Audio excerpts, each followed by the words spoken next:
Vincent Malloy is 7 years old. He's always polite and does what he's told. For a boy his age, he's considerate and nice. But he wants to be just like Vincent Price.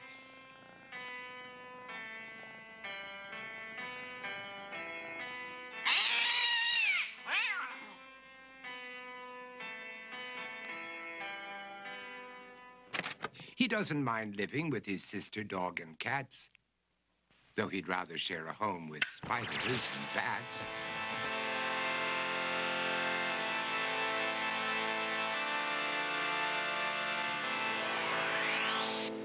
There he could reflect on the horrors he's invented and wander dark hallways alone and tormented.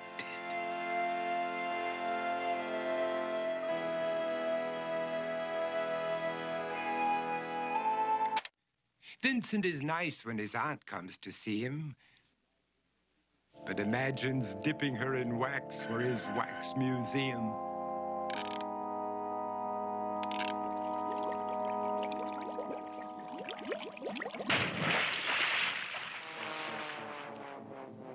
He likes to experiment on his dog, Abercrombie, in the hopes of creating a horrible zombie.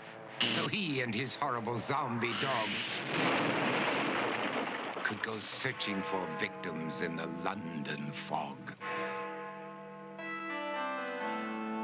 His thoughts, though, aren't only of ghoulish crime.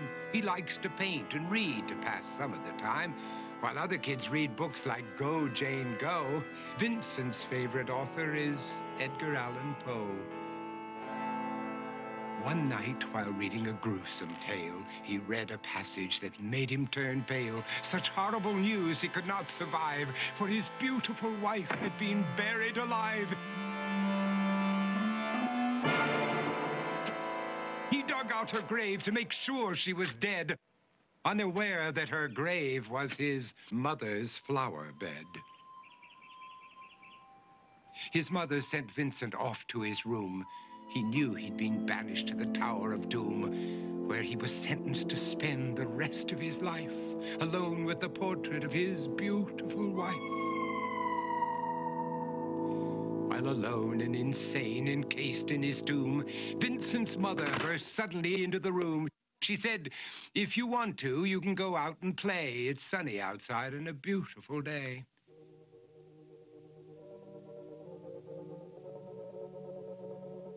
Vincent tried to talk, but he just couldn't speak.